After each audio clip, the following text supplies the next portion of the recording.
Olá, pessoal, sejam bem-vindos ao videocast Vozes, um projeto para dar voz às questões sociais importantes de serem destacadas na nossa sociedade. No episódio de hoje, vamos falar sobre migrantes e refugiados, desafios e inclusão.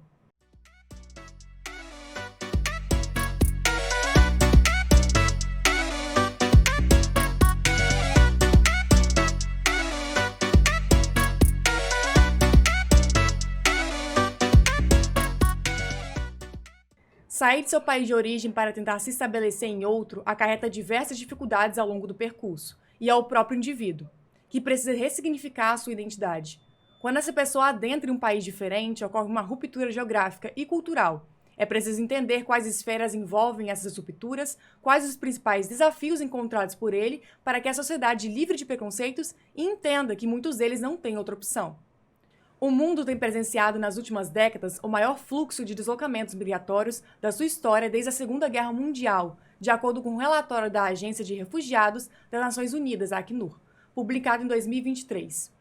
O número de pessoas deslocadas à força no mundo atingiu a marca recorde de 110 milhões. No Brasil, de acordo com os dados divulgados na última edição do relatório Refúgio em Números, apenas em 2022 foram feitas mais de 50 mil solicitações da condição de refugiado, em que a maioria é proveniente da nacionalidade venezuelana. Por isso estamos aqui hoje com a bacharel em Relações Internacionais, mestre em Direitos Humanos e atuante na cátedra Sérgio Vieira de Mello, do Alto Comissariado das Nações Unidas para Refugiados, da Acnur, da UFES, Beatriz de Barros Souza, e a professora venezuelana, antiga refugiada, especialista em educação infantil e atual mestranda em comunicação social e territorialidades da UFES, Adriana Esperança Blanco Gonçalves. Para contextualizar, a Adriana foi ajudada pelo projeto Ninho, que atua desde 2020 com a comunidade migrante e refugiados da Grande Vitória. Sejam muito bem-vindos ao nosso videocast. Bom, para a gente iniciar entendendo alguns conceitos em relação a refugiados e imigrantes, queria que você diferenciasse, Beatriz, qual que são esses conceitos para quem está assistindo a gente. Obrigada pelo convite. Então, eu estudo pessoas refugiadas já desde o meu mestrado, né, que foi sobre campos de refugiados, e já trabalhei na prefeitura também de São Paulo com pessoas migrantes e refugiadas. E aí eu já posso dizer com muita clareza assim que não tem muita diferença assim entre pessoas imigrantes estrito sensu e pessoas refugiadas estrito sensu, a não ser na teoria. São todas pessoas migrantes atualmente para a legislação. Em termos de direitos no Brasil, um direito mais fundamental que eu acho que é negado a todas as pessoas migrantes é o direito político ao voto, a se candidatar, enfim, a votar. Então, a pessoa refugiada, protegida pela Convenção da ONU de 1951, das pessoas refugiadas, ela tem, por exemplo, o direito de não ser retornada forçosamente ao país de origem, ou ao local de onde ela está fugindo, porque a gente chama da proteção contra a não devolução.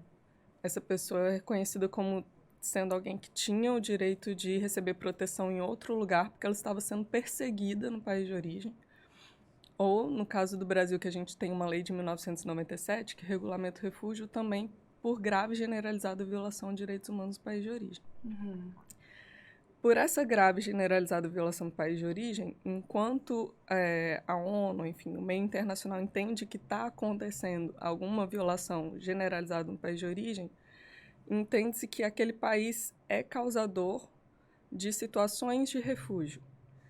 Então, por exemplo, a Adriana, acho que ela não poderia se dizer como alguém que é antiga refugiada, porque a Venezuela ainda é reconhecida internacionalmente como um país que produz refugiados. Enquanto a situação no país de origem não deixa de produzir essa situação de refúgio, as pessoas dessa nacionalidade podem ser tidas como pessoas em situação de refúgio ainda.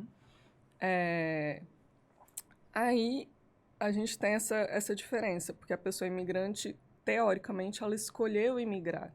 Ela escolheu pleitear uma bolsa de estudos, como nós temos muitos casos no Espírito Santo, pleitear um contrato temporário de emprego em outro país, ela escolheu emigrar, né, na teoria. E a pessoa refugiada ou em situação de refúgio no geral, ela saiu do país porque estava então sendo perseguida ou tinha uma grave generalizada violação de direitos humanos no país de origem. Aí a gente chama pessoa de refugiada. Agora voltando para você, Adriano, na sua situação. Por que você decidiu sair da Venezuela? Qual foi um dos principais fatores que fez você vir para o Brasil? Entonces, la principal razón, bueno, obrigada por me convidar.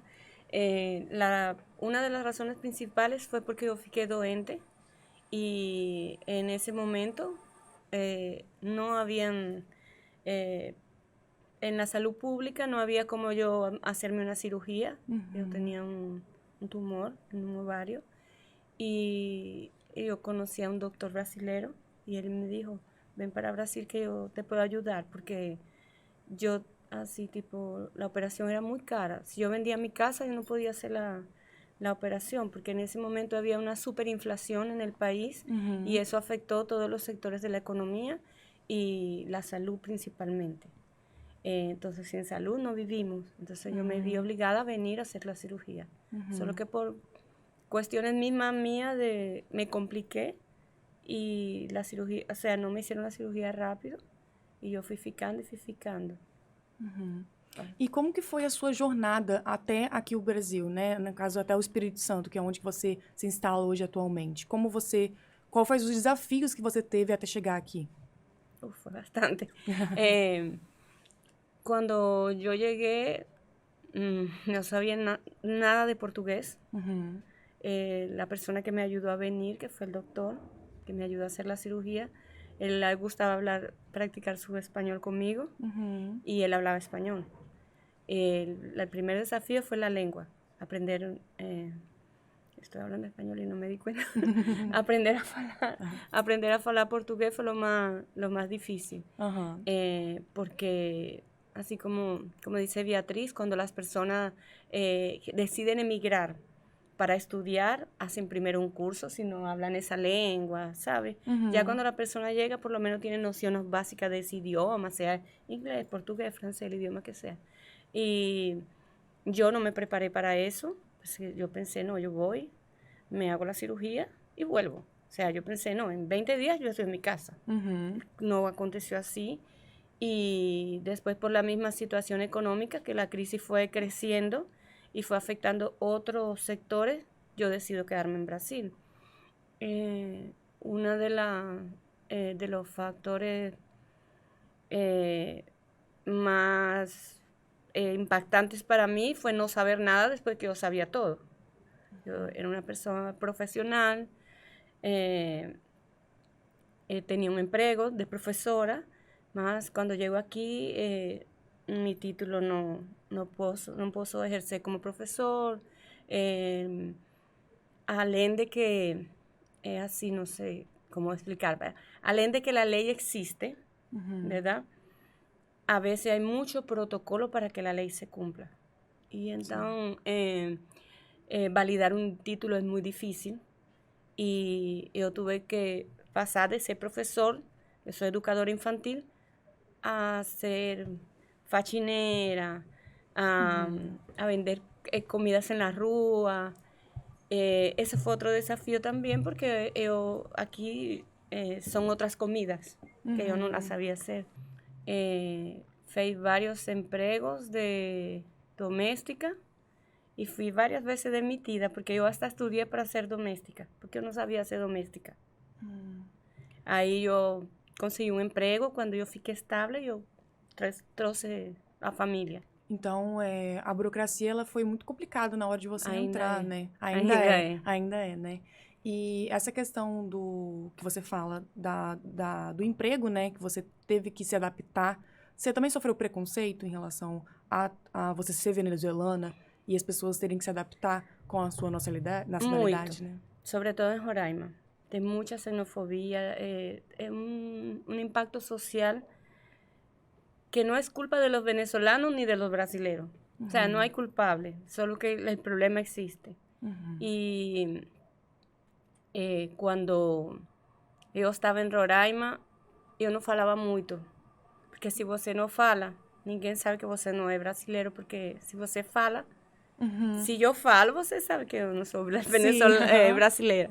Então, eu tentava não falar muito para não ser identificada como venezolana. E isso machuca muito por dentro. en Victoria, en Espíritu Santo, hemos sido mejor acolhidos. La burocracia continúa para las personas conseguir un empleo, ¿sabes? Y como siempre no quise renunciar de mi profesión, siempre, no, yo voy a ir a ver cómo yo faço para validar mi diploma. Aí eu fiquei assim entre el CEDU y la UFES. Yo fui en el CEDU me falou, no, aquí no se valida diploma, es con la UFE. Yo fui en la UFE y ninguém sabía nada. Porque así, yo también no sabía dónde tenía que ir.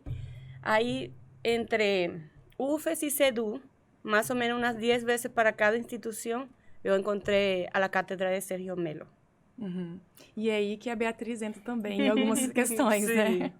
Eu queria que você contasse um pouco pra gente em relação aos seus desafios com a área de atuante na cátedra também e em relações internacionais, né? Lidar com essas pessoas, como que é o dia a dia desse emprego, né?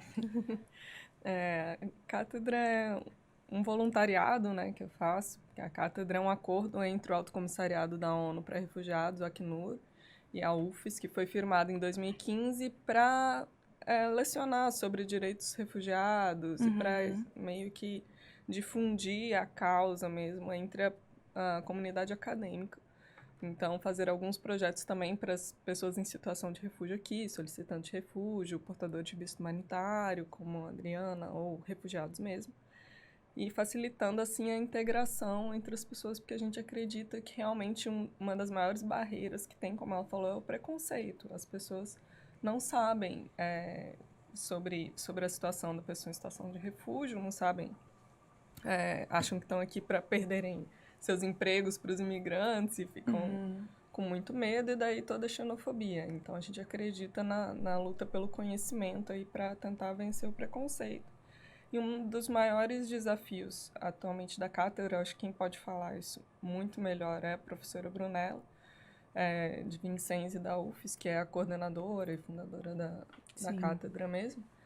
Na UFES, exatamente com a burocracia brasileira para a integração dessas pessoas. Por exemplo, a universidade tem um grande interesse em ajudar a revalidar os diplomas das pessoas aqui. Mas o que acontece para todas as pessoas imigrantes, e refugiados inclusos, é que, como eu falei, o único direito que é negado é o direito ao voto.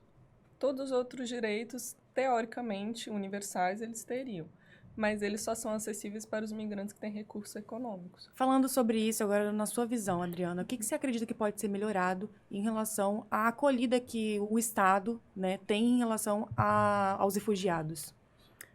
Por exemplo, cuando yo fui a la UFES y falé con la doctora Brunella, yo tengo 2 graduaciones de profesora y yo llevé mis diplomas, solo que hay una pequeña observación. Cuando yo me vine a hacer un examen, ¿verdad? Me vine a hacer una cirugía. Yo no me vine a mudar para Brasil. Sí. Y después que estaba aquí, me mandaron mis diplomas.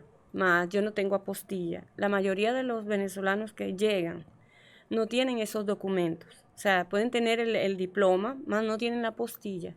Entonces, cuando usted quiere validar o cuando ahora a través de la cátedra hay unas vagas donde los venezolanos pueden entrar a estudiar. Así, tú puedes estudiar de nuevo. Ya estás graduado, pero no puedes validar tu diploma. Entonces, bueno, voy a estudiar otra vez, pero la mayoría no tiene aquel documento, aquella apostilla, son muchas cosas que se piden, muchas.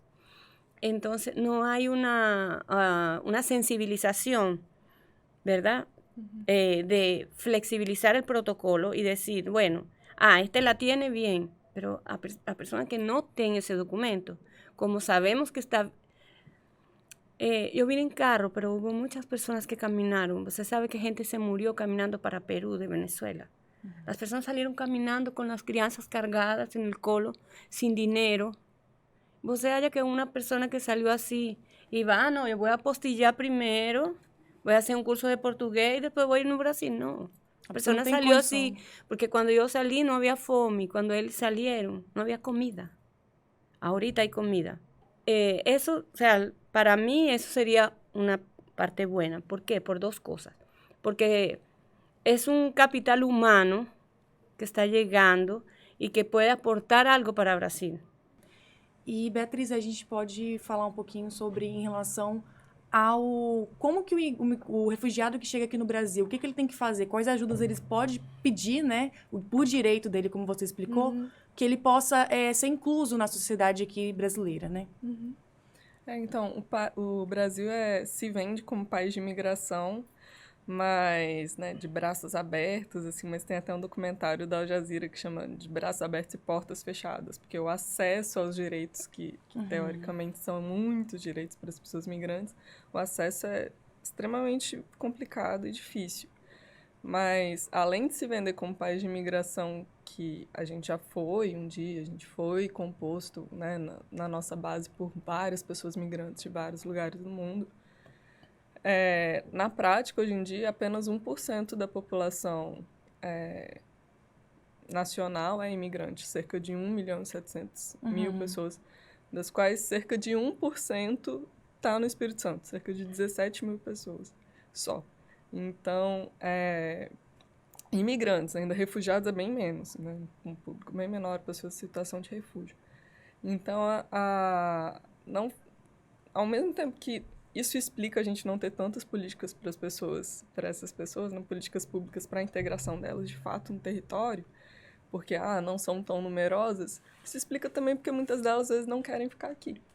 Elas, igual ela falou, elas já vieram caminhando da Venezuela para cá. Se elas não conseguem se integrar, não conseguem boas oportunidades de emprego, não conseguem crescer nos empregos onde elas são inclusas, na maioria das vezes com cota, elas não vão ficar. Para que elas vão querer ficar, que elas vão querer ficar? Então, é ilusório, assim, para o Brasil como país de imigrante. A gente é um país que vai acolher muito bem imigrante com recursos econômicos e de lugares muito específicos, não só de recursos econômicos, mas também vindas da Europa ou dos Estados Unidos, realmente dos países do norte global, da Ucrânia, ou enfim, países europeus. Fora isso, o nosso preconceito, que é a base, né, acaba sendo a base da nossa sociedade historicamente, não vai acolher bem essas pessoas, e elas vão simplesmente falar, então não vou investir no Brasil. Igual a Daniela falou, muitos têm potencial empreendedor de poderia fazer a nossa economia crescer, mas não encontram um solo fértil, vamos assim dizer, aqui no Brasil. Então, elas ficam pouquíssimo tempo, saem, vão para outros lugares, vêm aqui realmente como uma coisa temporária. E isso acaba realmente dificultando. Eu acho que para o futuro, assim, se o Brasil quiser pensar realmente em crescer culturalmente, ser visto como um país multicultural, intercultural, ele tem que buscar medidas, políticas públicas para fixar essas pessoas no território. Falar, não, se vocês ficarem aqui, a gente vai facilitar a integração cultural de vocês, para vocês realmente terem mais trocas com a população local e serem mais valorizados e vistos enquanto pessoas em toda a sua integralidade, enfim, mas isso falta muito. Eu acho que a sociedade precisa começar a pressionar para isso, porque senão a gente vai perder pessoas incríveis, como a Adriana, enfim, eu espero que não, espero que você continue aí, mas a gente vai acabar não tendo a chance de conviver muito tempo com essas pessoas, que acontece que muitas vezes elas têm que voltar para o país de origem, mesmo depois de cumprir, igual ela falou, um doutorado, às vezes, da nossa colega Daniela, que fez doutorado comigo,